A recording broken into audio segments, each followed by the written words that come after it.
Welcome again to the Shooting USA YouTube channel. We're glad you're here. An interesting factoid, some of our more popular videos see as many as 75 or 80% of you are not subscribed to our channel. If you like the content you're seeing, please honor us with a subscription. And if you're interested in full-length current episodes of Shooting USA after it airs on the network, there's a link in this video's description to our Vimeo channel. Now, here's the content you came to see. Target 190 yards. Hey! Target 275 yards. Hey! Target 355 yards.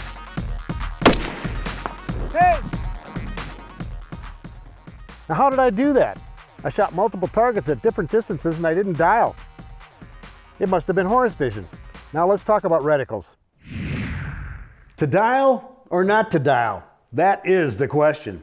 Now, I found that there's two types of shooters out there, two competing philosophies. There's those people who want to dial a shot, shoot to the center of the reticle, and there's those people who want to use these new sophisticated reticle systems and actually compose the shot in the grid.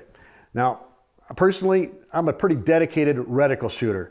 Does that mean that we never dial shots? No, there's a time to dial a shot also. But let's go into a discussion about the reticles in combination with the use of the sophisticated ballistic programs on the smartphones.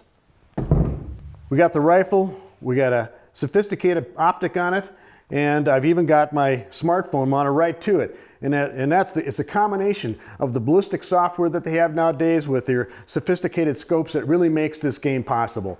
So I look over here and I find out what my elevation and my windage hold needs to be for the particular shot. I can either dial that in, or, as I would prefer, I'd rather shoot the reticle. Let's talk about reticles a moment and what they can actually do for you. You've all seen reticles that have virtually no ballistic information. Well, these are some of the modern reticles that have less or more ballistic information. These would be called gap type reticles, and they come in either MOA or MILRAD formats, MILs. We're going to talk about MILs because that's the direction we've all gone with this. This is the Horus vision system. It's my favorite. Now at first, looks very intimidating, but trust me, you'll get past that and you'll realize the simplicity and the beauty of this in the ability to contain both elevation information and windage information in this grid without dialing it. So you can compose your shot, elevation, find your windage hold off in here, compose that shot, and you're going to make that shot and make that first round hit.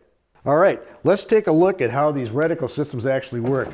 I've drawn some flash targets up here, and these kind of represent the targets that we shoot at. The target is hung between a framework here. And let's say we have three out in the field. There's one at about 350, one at about 575, and one maybe about 850. And I would be composing holds on each one of these. So let's go right over to the one at 550 here. And let's say that I know that my elevation is 3.6. So I look at my main lines here. They got some numbers. Find the number 3 line.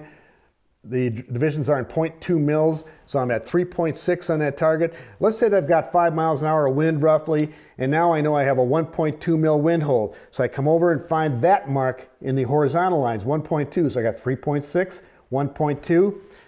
That's how I compose my shot. I'm going to hit that target. Well, let's see if this really does work. Call them out, Dave. 200. Impact 250. Impact 300. Impact 400. Impact 500. Impact. I guess it does. Well, you've made it to the end of another Shooting USA video on YouTube, and for that, we thank you. It does help the channel if you subscribe, like, and comment, and that will help us keep the content coming.